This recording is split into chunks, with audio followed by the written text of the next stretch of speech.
મોડી રાત્રે લગભગ 3:30 થી 4 વાગ્યાના અરસામાં મારેઠા ગામ પાસે એક મગર આવી ચડતા જ તેનું રેસ્ક્યુ કરવામાં આવ્યું છે. શ્રી સાંઈ દ્વારકા માય ચેરિટેબલ ટ્રસ્ટના જયેશભાઈ પટેલ અને શિવ વાઇલ્ડ લાઈફ ટ્રસ્ટના સંદીપસિંહ ત્યાં આવી સ્થળ પર જ આવી તપાસ કરતા મગર ગામની અંદર ગયો હોય તેવી માહિતી મળી છે.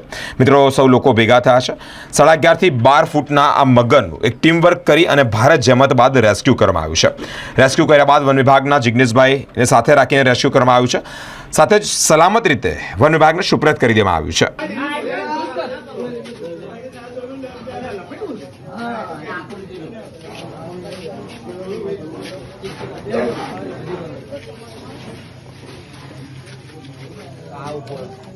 काम करो आ रूट तुम्हारा सज्ज वाला राइट अरे चलो आए पाछे ना बाहर पर जाके घुमा पाने लाने जल्दी घुटो मारे नाचता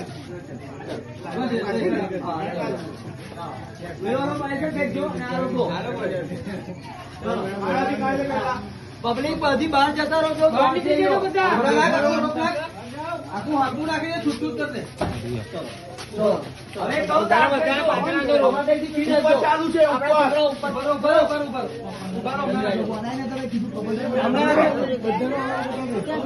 મારેઠા ગામ જોગીવાર ફળ્યું. આ મગર અંદર લગભગ બહુ દૂરથી નાડું તો ખાસું દૂર છે, પણ આ મગર જે આખા ફળિયાની અંદર આવી ગયો. આટલો મહાકાય મગર એવો આવી ગયો કે ગામના જે બી લોકો અત્યારે દહેશત ચાલી રહી છે, બધા વિસ્તારની અંદર ચોરો આવે છે તો બધાને આમ જ ડિસ્ટર્બ કરી દીધા છે.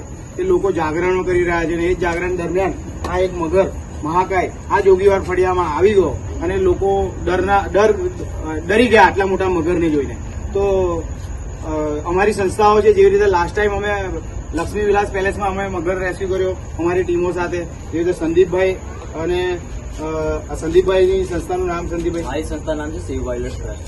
હું Jayeshbhai Patel, Shri Sai Dwarkamai charitable trust. Sandeepbhai અહીંયા વારંવાર મગરો પકડે છે વર્ષોથી, અને અત્યારે અમે જોડે બી કરીએ છીએ કામ. તો અમે લોકોને કહેવા માંગીએ છીએ અને લોકોની જોડે સંપર્કો અમારા આવવા લાગ્યા છે. એટલે મગરના જેવો કોલ આવે એવો અમે અહીં આવી ગયા. આ ફળિયાની અંદર એક સાંકડી ગલી છે, એમાં એને સમજો ગેપ લઈ લીધી અને જવાનો રસ્તો જોઈને, પણ કોઈને હાનિ નહીં થતી. નહીં તો આ ખરેખર નાના જગ્યાની અંદર જો આ કોઈની પર હુમલો કરી દે એવો હતો.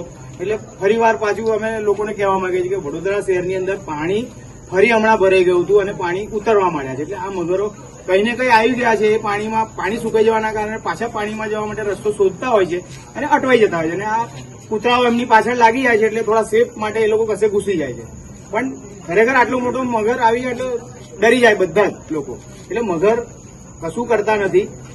ગામવાળા લોકોનો દરફે ઘણો સહકાર હોય છે સંસ્થાઓને. અને સૌથી વધારે વર્ષોથી આ સંદીપભાઈ અહીંયા ગાડી આવે છે, કારણ કે હું બી એક સાંભળતો આવ્યો હતો કે સંદીપભાઈ આ બાજુના રેસ્ક્યુમાં એમનો બહુ વધારે સિંહ ફાળો છે આ મગરોને સારી રીતે રેસ્ક્યુ કરવામાં.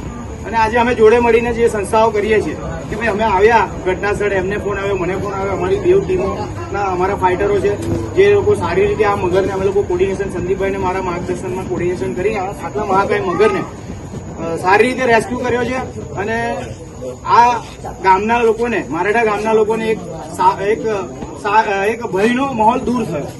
એટલે તમારા મીડિયાના માંથી અમે એવું કહીએ છીએ કે મગર જયારે બી દેખાય બસ એને ધ્યાન આપો, અમારા જેવાને બોલાવો, ના એને પથરા મારો કે ના એની છેડછાડી કરો. બસ એ શાંતિથી એને વોચ કર્યા કરો. અમે પહોંચીએ ને અમને ફોન કરતા અમે લોકો 10-15 મિનિટમાં પહોંચી જઈએ છીએ. અમે આવીને આ મગરને સારી રીતે રેસ્ક્યુ કરી લીધો છે. વન વિભાગની ટીમને અમે જાણ કરી છે. અત્યારે વન વિભાગના અધિકારીઓ અહીંયા આવશે.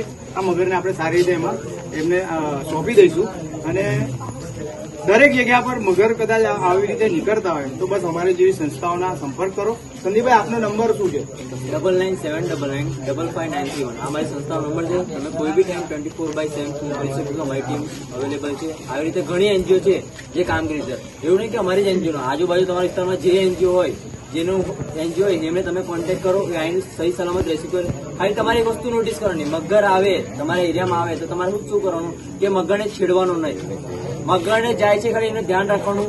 પછી અમારું જે સંસ્થાને ફોન કરી દઈશું, તમે લોકો ટીમ આવી જશે અને સારી રીતે રેસ્ક્યુ કરી લેશે. શ્રી સાંઈ દ્વારકામાં ચેરિટેબલ ટ્રસ્ટ 9227101185. બસ અમારી જેવી સંસ્થાઓ કાર્યરત રહેશે.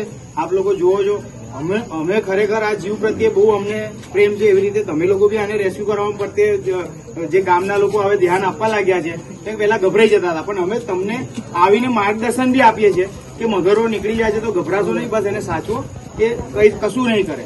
અને આપણે આને સાચવીને બસ સારી રીતે એને રેસ્ક્યુ કરાવવા છે, ના કે એને આપણે છેડછાડી કરીને આપણી પર હુમલા કરવા દેવા છે. એટલે બસ વન વિભાગની ટીમ હમણાં થોડીક ટાઈમમાં આવી રહી છે. મગરને અમે સોંપી દઈશું. ગામવાળા લોકોનો અને આપ મીડિયાગણનો ધન્યવાદ.